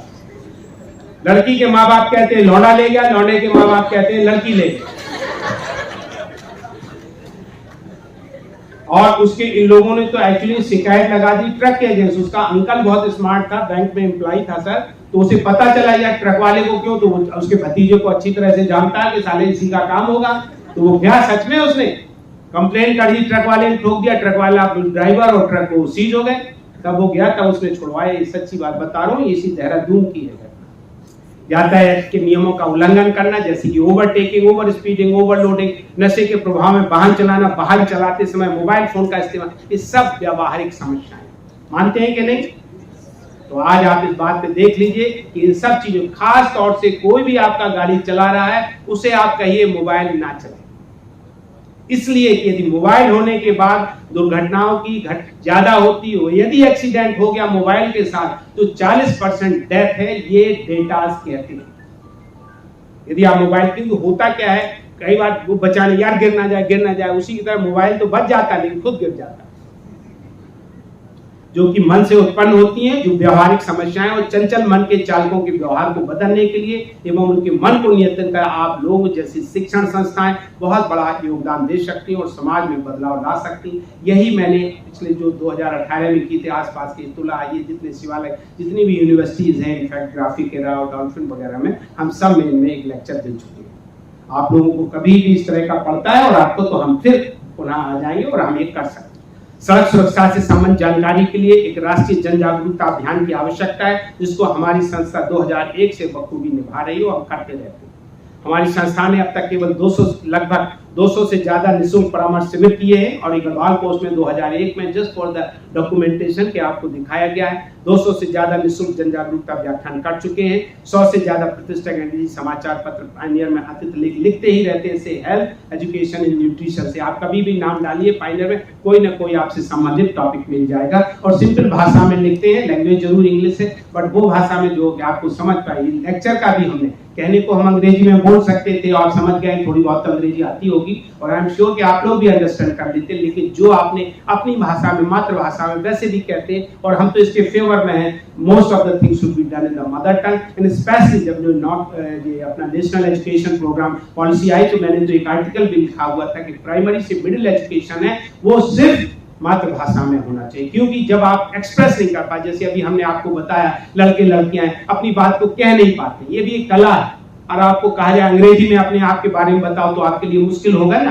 तो खास तौर से यदि सास पढ़ी लिखी है, ज्यादा अंग्रेजी आती है, और बहू शायद गरीब घर से आई, अंग्रेजी नहीं आती, तो सास तो हमारे ख्याल से आपका इंटरव्यू फिर अंग्रेजी में देगी ना। हाँ भाई, जिसने पहली बिल्ली मार ली है ना। ऑल इंडिया रेडियो, दूरदर्शन पर भी हम ऐसे कार्यक्रम करते रहते हैं और इंडिया बुक ऑफ रिकॉर्ड्स ने भी इसको किया हुआ है। सड़क दुर्घटनाओं में से वर्तमान स्वास्थ्य पर सर्वोच्च उपलब्ध आचार के बावजूद भी 1/4 रोगी नगले हो जाते हैं, विकलांग हो जाते हैं और चलने फिरने में अक्षम रहते हैं। ये देखिए साहब, इसको 2.5 साल मैरिज हो गई, इस बंदे की मैरिज हो गई, डाइवोर्स हो गया, सिर्फ इसलिए कि लंगड़ा हो गया। बात भी सही है, यदि अच्छे दोनों पैर वाला लड़का मिल रहा तो कोई लड़की इतनी बेवकूफ थोड़ी होगी, पढ़ने का क्या फायदा, फिर लंगड़े से शादी कर ले। नहीं, लड़कियां सोच रही कि कब जवाब दुनिया ना दे। मेरा मानना है चलने फिरने का महत्व हमारे हृदय और फेफड़ों से ज्यादा है। यदि हम लोगों के पैर नहीं चल रहे होते तो आज हम यहाँ ना होते जहां हम पहुंच गए। सच है ना। इतनी बात में ये नहीं कि हमारे लिए अप्रिसिएशन की बात नहीं, ये आपके अपने अप्रिसिएशन की बात है। Don't you understand the value of the. यदि हम यहाँ चल नहीं रहे होते तो क्या स्कूल गए होते? भले वो हिंदी मीडियम फट्टे वाले में गए, अपना बोरी ले जाते थे, लेकिन ले जाने में सक्षम तो थे ना, इसलिए पैरों का हार्ट की कोई एक्सरसाइज होती है क्या? यदि हार्ट को मजबूत करना है तो बोलिए क्या करना पड़ेगा? हार्ट को मजबूत करना है तो पैरों को मजबूत करना पड़ेगा। इसलिए हम सबसे कहते हैं, बहुत लोगों के हार्ट और लंग चल रहे हैं, कहीं कोई बिस्तर में लेटा हुआ सांस ले रहा है लेकिन सिर्फ चल नहीं पा रहे, और जिंदगी का मजा वही ले पा रहे हैं जो चल पा रहे हैं, घर के अंदर भी और घर के बाहर। आप हमारी बातों को बहुत अच्छी तरह से समझ रहे हैं। और इसके दूसरे शब्दों में कह सकते हैं, यदि हम लोग अपने पैरों से चलकर स्कूल नहीं गए होते तो आज हम यहां नहीं होते। मैं ऑर्थोपेडिक सर्जन हूँ, जिससे मैं पैरों के चलने के महत्व को बहुत अच्छी तरह से समझता हूँ। यदि कहीं पर बाहर चलते हुए किसी भी लंगड़े व्यक्ति को देखता हूँ तो उससे बात करता हूँ, उसे अस्पताल लाने की सलाह देता हूँ। ये पैर देख रहे हैं आप, एक तरफ कितने टेढ़े हो, एक ही बच्चे के हैं। इसकी माँ हमारे पास खरोच के स्कॉलर्स होम स्कूल है बिल्कुल हमारे अपोजिट, वहां लाई थी, खरोच लग गई, पट्टी कराने के लिए आई थी। तो मैंने कहा पट्टी तो हम कर ही देंगे, फ्री पैर के नहीं देंगे, पैर नहीं करा। कहती हमारा बच्चा तो चल लेता, दौड़ लेता, भागे, पढ़ता भी। ये कह रही थी मैं, आप अंदाज लगाइए पैरों से क्या कोई चल लेगा और क्या चलता हो। और भी सुनिए कि लेडी को जब हमने कहा हम इसका ऑपरेशन कर दे, कराने के लिए तैयार नहीं सर, बल्कि कहते हमारे घर वालों ने रोक दिया। उसको मैंने अपने यहाँ अपने ऑफिस में कहा, हमने कि यार तुझे कभी शर्म नहीं आती है? अरे बच्चा तेरा है, पड़ोसियों का क्या, उन्हें क्या फर्क पड़ता है, लंगड़ा चलना, तुझे नहीं शर्म आती कि लड़का लंगड़ा है? हम सबसे कहते हैं धन और समय की कमी नहीं है तो हमारे यहाँ हर काम की गारंटी। उसको भी बोला कहीं पैसे की तो कोई कमी नहीं है। तो हमने कहा फिर क्यों नहीं करा ले, डर लग रहा। हमने कहा एक ना, फिर भी कहती हम तो एक ही का करा। हमने कहा करा ले, तो एक का करा ले, एक का मैं फ्री कर दूंगा। और सच में मैंने एक का फ्री किया। क्यों? क्योंकि भाई ये बताओ, स्कूटर का पंचर एक आदमी ने अपने पैसे से लगा लिया तो दूसरा बिना लगे हुए क्या आप चल लोगे? फिर जो पैसे ले तो देना पड़ेगा कि नहीं, और देना भी चाहिए। और ये उसके हैं। और जिस फोटो को मैंने अभी चाइना में जो आपको दिखाया है उसको दिखाया हुआ था और बहुत खुश है। और कोई भी आदमी खुश हो, कोई भी हमारे जीवन को बनाने में, पैरों को चलने को मैं इतना महत्व देता हूं कि मैंने चलने के ऊपर एक कविता लिखी है जिसको मैं आपको सबको सुनाना चाहता हूं। ये यूट्यूब पर दूरदर्शन वालों ने मुझसे पिछले साल 15 अगस्त के लिए कहा हुआ, तो उनके लिए चरे वेती चरे वेती, इच्छा से जन्म होता है कर्म का और कर्म से फल का, और फल से फिर नई इच्छा का। जीवन भर यही चक्र चलता रहता है, यही चक्र देता है गति और यही देता है प्रगति। जीवन का यही है सार्वभौमिक सत्य कि गति जीवन है, ठहराव है मृत्यु। जीवन का यही है सार्वभौमिक सत्य कि गति ही जीवन है, ठहराव है मृत्यु। सनातन जीवन में प्रतीक का महत्व है, आज लोकतंत्र में भी प्रतीक का महत्व है। हमारे राष्ट्र ध्वज में भी एक प्रतीक नीला चक्र अशोक का, जो प्रतीक है धर्म का और कर्म का, जिसका हर स्थिति और परिस्थिति में एक है संदेश, चरे वेती अर्थात चलते रहो चलते रहो। क्योंकि चराती चढ़ तो भगा, अर्थात चलने वाले का भाग्य चलता है। आजादी के पहले देश का एक संदेश था विदेशियों के लिए, भारत छोड़ो यानी चले जाओ। आज आजादी के अमृत महोत्सव पर संदेश है देशवासियों के लिए, चलते रहो चरे वेती चरे।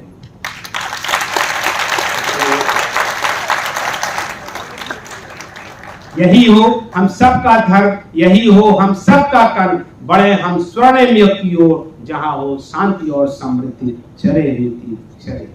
और आज हम इसका देख रहे हैं कि आज चंद्र तक पहुंचना ये सिर्फ चरे वेती का ही एक पार्ट है।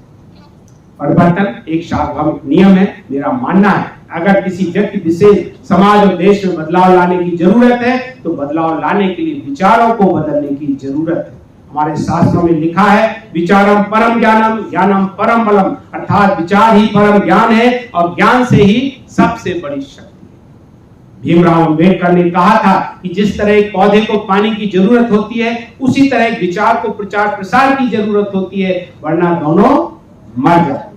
किसी भी विचार के प्रचार के लिए पुस्तकें एक अच्छा, सस्ता और स्थायी माध्यम है। किताबें ऐसी दोस्त हैं कि जब भी आप उन्हें अपने साथ चाहते हैं तो वे आपके साथ होती हैं और अपना पूरा कर्तव्य और जिम्मेदारी निभाती हैं। इसको भी हम column books are the best friend love. आपको कभी भी किसी को गिफ्ट देना है तो आप किताब ही दीजिए। एक तो सबसे सस्ती होगी, अच्छी होगी, स्थायी होगी, और कुछ चीजें जब आपने उसको दे दिए तो ये आपके लिए जीवन भर का दान है। मिठाई है, चॉकलेट है, कपड़े हैं, लत्ते हैं, ये तो ये आज नहीं कल कभी ना कभी खराब हो जाएंगे। और यदि आप कपड़ों की बात करें तो आज आप 5,000 के भी कपड़े दे दें और यदि उस बंदे को नहीं लगा अच्छा तो उसकी क्या वैल्यू है। किताबों के साथ समय और परिस्थिति जैसी कोई बाधा नहीं है। पुस्तकें न केवल हमारी मित्र हैं बल्कि हम सभी के लिए शिक्षक, गुरु और मार्गदर्शक के रूप में कार्य करती हैं और उन्हीं के लिए they are the all weather friends. ये हमारा अभी आपके कुलपति महोदय को हमने पुस्तक विश्व पुस्तक दिवस पे कार्यक्रम किया गया था, तो उस समय वो चीफ गेस्ट थे, उसी समय की वहां पे फोटो है और वहीं पे हमारी आपसे मुलाकात हुई। इस बात को मैं फिर अपनी एक स्वरचित कविता जिसका शीर्षक है पुस्तकें, जिसको मैं आपके सामने पढ़ना चाहता लगता है, जिसका शीर्षक है पुस्तकें। लगता है रामदर्श मिश्र का कवि मेरी अंतः चेतना में बिहरते हुए आवाज देता है। मेरे कमरे में अलमारियां हैं जिसमें देश विदेश की पुस्तकें पंक्तिबद्ध खड़ी हैं। अलमारी के पास ही मेरा बिस्तर है, उस पर लेटकर पुस्तकों को निहारा करता हूँ। मन होता है तो किसी को निकाल कर कुछ देर उसके साथ हो लेता हूँ, और इन सब से गुजर चुका हूँ, वे मुझसे गुजर चुकी हैं। लगता है खामोशी में भी परस्पर बात करती हैं, आती जाती हैं एक दूसरे में। जब कोई मेरे पास नहीं होता तो लगता है वे मेरे और नजदीक आ गई और मैं और एक एकाकार हो गए। शब्द और अर्थ की तरह कभी वे मेरे प्रश्न हैं, कभी वे। आप इससे कुछ और अंदाज लगा सकते हैं। मैं तो उस धरती में पैदा हुआ जहां पर कांटे और कड़वाहट पैदा करने वाले नीम, बबूल और बेर की भरमार थी, लेकिन कहीं दूर पर पलाश की दीवार। पलाश आपको पता है कहाँ होता है? बहुत गर्मी में होता है, बहुत गर्मी, छत्तीसगढ़ में, झारखंड में। इन कांटों और कड़वाहट के बीच पैदा हो गया हूँ पलाश, जिसे विद्वानों ने नाम दिया है जंगल की आग। लेकिन समय आने पर बुझ जाती बड़ी बड़ी आगे। अब जीवन थोड़ा है, बताने को ज्यादा है। सच कहूं तो पुस्तकों से प्रेम मेरा पुराना है। या यूं कहिए कोई प्रेम करने वाला नहीं था तो पुस्तकों से प्रेम कर लिया। या यूं कहिए कि कोई प्रेम करने वाला नहीं था तो पुस्तकों से प्रेम कर लिया। मुझे यह पता नहीं कि पुस्तकों से प्रेम कैसे हो गया, लेकिन इस बात का पछतावा नहीं कि पुस्तकों से प्रेम। वैसे तो मैं ज्यादा समय व्यस्त रहता हूँ, लेकिन जब कोई दोस्त नहीं मिलता तो अपने पुराने दोस्तों को खोजता हूँ, उन्हीं से संवाद करता हूँ। मुझे लगता है पुस्तकें मेरी सबसे अच्छी दोस्त हैं। समय मिलने पर वो मुझे बुलाती हैं। उनमें से एक कहती है, दोस्त सीखने के 3 ही तरीके हैं, देख के, सुन के और करके। सीखने के 3 ही तरीके हैं, देख के, सुन के और करके। आओ दोस्त पास बैठो, मुझसे कुछ बातें करो, मैं वो बातें करूंगी जो तुमने कभी नहीं सुनी। मैं कहती हूँ मेरी बातों को मानोगे तो जीवन अच्छा गुजरेगा, क्योंकि जीवन एक अनुभव है। वह अनुभव तुम्हें नहीं है, मुझे है। यह अनुभव मैंने अपने जीवन में सीखा है। मैं तुम्हारी शुभचिंतक हूँ, सोचती हूँ अपने अनुभव को तुमसे बांटूं, जिससे शायद मेरे लिखने वाले का जीवन तो नहीं संवरा, लेकिन तुम्हारा समझ जाए, यही मेरी इच्छा है।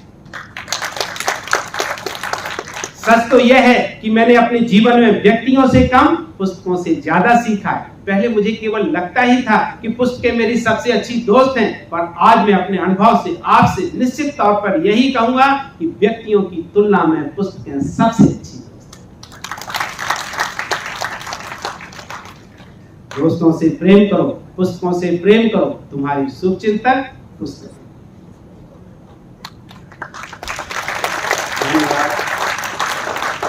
जिन बच्चों को बचपन से ही किताबें पढ़ने की आदत होती है, वे अपने अपने क्षेत्रों में प्रगति करते हैं, क्योंकि उनकी किताबें और शिक्षक उनके जीवन को आकार देने में योगदान करते हैं, और आप सब लोग इसके उदाहरण हैं। मैं एक ऑर्थोपेडिक सर्जन हूं, और यह आदत बना ली कि हर ऑपरेशन से पहले हम उस ऑपरेशन के बारे में किताब पढ़ते हैं, जिससे हम हर बार कुछ नया सीखते हैं, और हमें लगता है कि इस तरह से न केवल ऑपरेशन की गुणवत्ता में सुधार होता है, बल्कि बेहतर परिणाम मिलते हैं।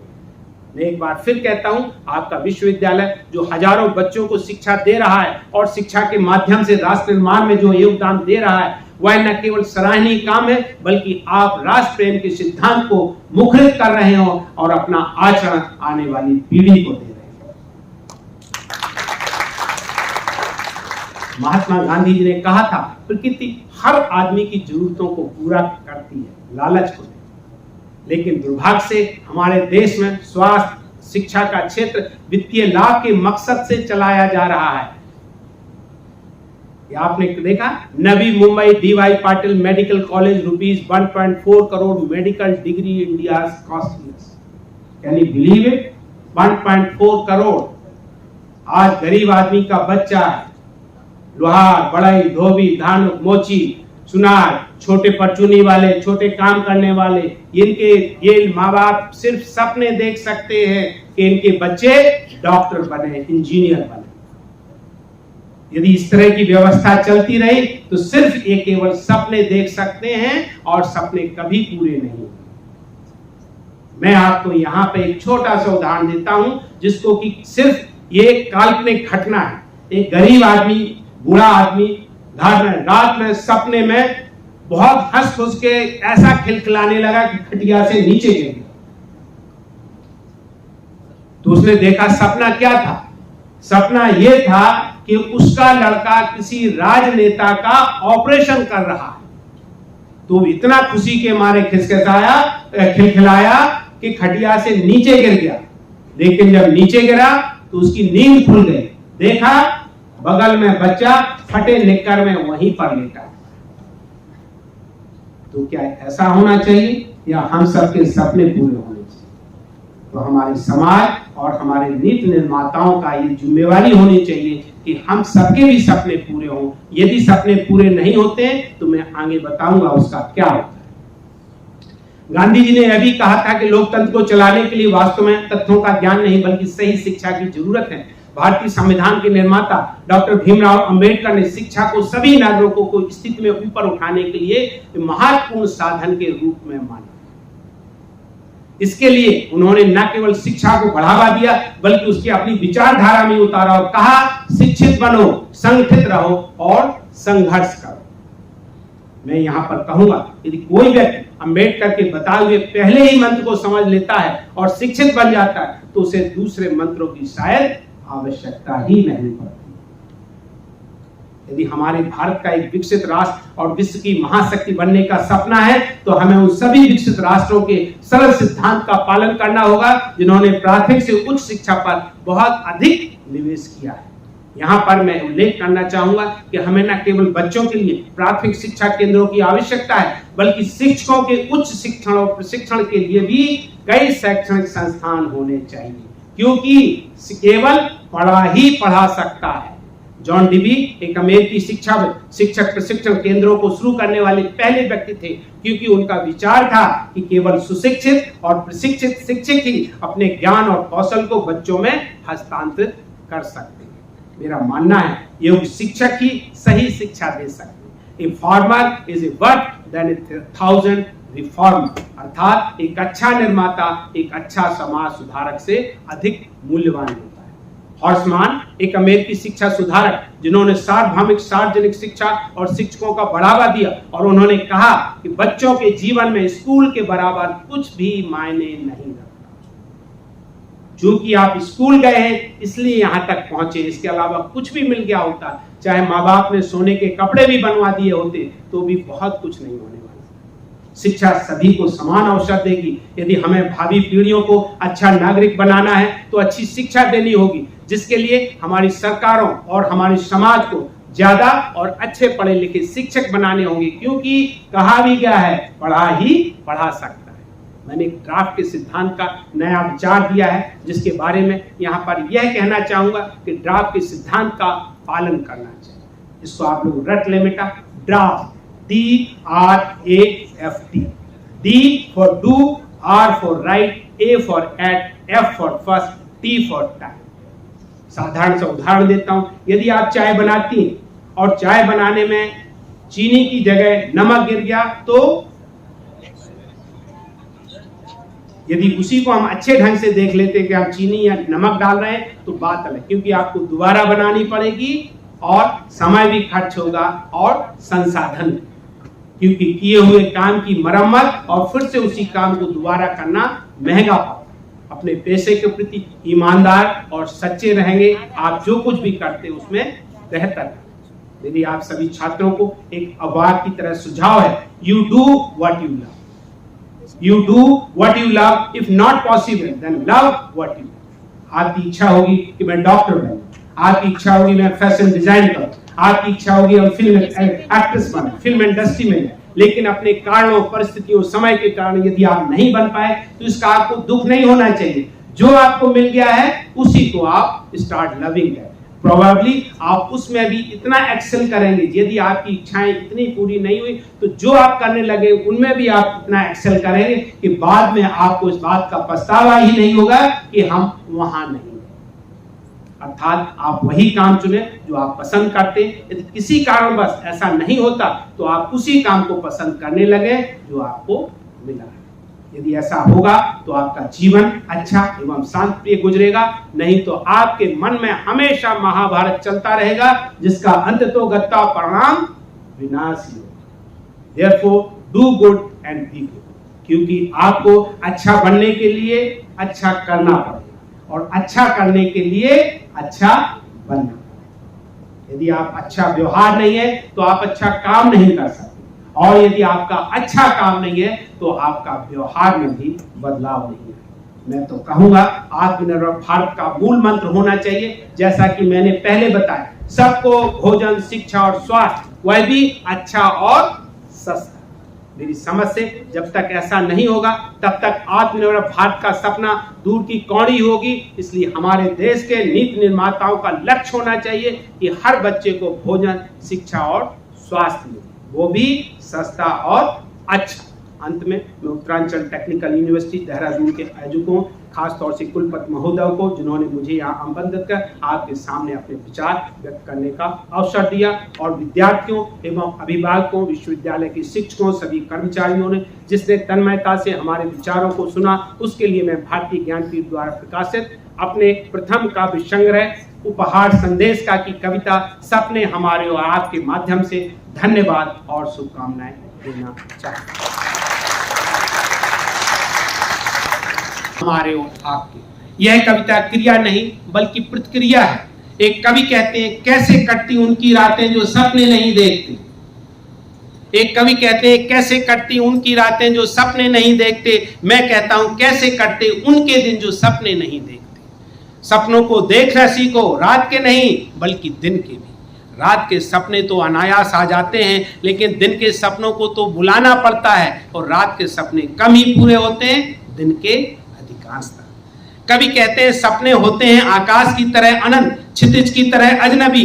मैं कहता हूं, अनंत को भी तो नापा जा सकता है, जैसा हमारे वैज्ञानिकों ने नापा और पहुंच गए मंगल तक। मैं अजनबी को भी तो बनाया जा सकता है अपना, जैसा हमारे पूर्वजों ने बनाया। हम सब की तरह वह भी तो मिलने से पहले अजनबी ही रहे होंगे, लेकिन मिलने के बाद मंत्र दिया, वासुदेव कुटुंबकम, जिसका मतलब है पूरी दुनिया एक परिवार को लेके आओ। बैठ कहते हैं, वे अपने सपने बेच दो, उनकी तरह मैं भी परेशान हूं, क्या खरीदूंगा अपने सपने बेचकर। सपने ही तो सच्चे होते हैं, अपने होते हैं। यदि सपने ही बेच दिए तो बचेगा ही क्या जीवन में। सपने ही तो आधार है हमारे और आपके जीवन के। इन सपनों की नींव पर तो आज यह इमारत खड़ी है हमारी और आपकी। जैसे जैसे सपने बढ़ते हैं वैसे वैसे जीवन बढ़ता है। मैं तो कहूंगा, सपनों को बुनो, पालो, पोसो, बढ़ाओ अपनी पूरी लगन और मेहनत से। मैं तो कहूंगा, सपनों को बुनो, पालो, पोसो, बढ़ाओ अपनी पूरी लगन और मेहनत से। सपने ही तो भविष्य है हमारा और आपका। हाँ, अपने सपनों को पूरा करने के लिए दूसरों का सहयोग लो, और दूसरों के सपनों को पूरा करने के लिए अपना सहयोग दो, क्योंकि जीवन का आधार ही है सहयोग। क्योंकि जीवन का आधार ही है सहयोग। सहयोग के बिना हम सब की उत्पत्ति नहीं हुई होती। सहयोग के बिना हम सब की उत्पत्ति नहीं हुई होती, ना ही होता इतना विकास एवं विस्तार। आज यहाँ जो पूरा हो रहा, ये सपना ही तो था, और क्या। हमारे सपनों को संभालने के लिए आपको धन्यवाद, और आपके सपनों को संभालने के लिए हमारी शुभकामनाएं। जय Poems with us. Now, I would like to request Dr. Ramola sir to kindly present the token of gratitude to our chief guest.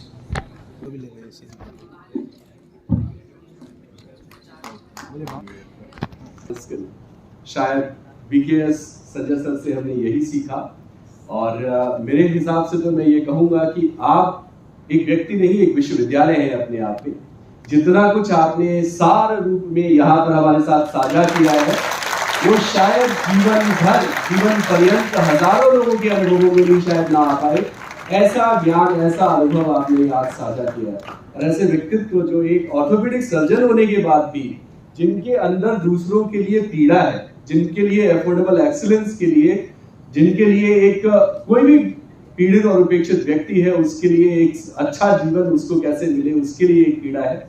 ऐसे व्यक्तियों को हमारे बीच में पाकर हम सभी धन्य हो गए, और ये विश्वविद्यालय आपका कृतज्ञता पूर्वक आपको नमन करता है, जो आप यहाँ पर आए और अपना उद्बोधन, ऊर्जावान उद्बोधन, और संजय की दिव्य दृष्टि जो आपने यहाँ पर हम लोगों के साथ साझा करी है। आशा करता हूँ कि हमारे बच्चे जो हैं वो जो भी सर ने डूज और डोंट्स बताए हैं, उन डूज और डोंट्स को हमेशा याद रखेंगे। साथ ही साथ इस बात का ध्यान रखेंगे कि जिंदगी जो है वो जीने के लिए मिली है, उसको सही और गलत के फैसले के हिसाब से अपना आप संवारें, और एक बात मैं भी कहना चाहूंगा, बात जो दिल से निकलती है, बात जो दिल से निकलती है दिल तक जरूर पहुंचती है। सीख जो अनुभव से आती है राहगीर को मंजिल तक पहुंचाती है। इन्हीं शब्दों के साथ मैं डॉक्टर बीके संजय सर का बहुत बहुत आभार व्यक्त करता हूँ। आपके साथ जो टीम आई है उसके लिए भी बहुत बहुत बधाई, धन्यवाद। सभी लोगों ने आपसी सहयोग से आज इस इंडक्शन प्रोग्राम को एक सक्सेसफुल मंत्रा सेशन में बदला है, इसके लिए सभी लोगों का धन्यवाद। विश्वविद्यालय के समस्त शिक्षकों का भी बहुत बहुत आभार, और जिन छात्रों ने आज जो कुछ भी सीखा, आशा करता हूं कि वो अपने जीवन में इस चीज को जरूर अपनाएंगे। सभी लोगों का बहुत बहुत धन्यवाद।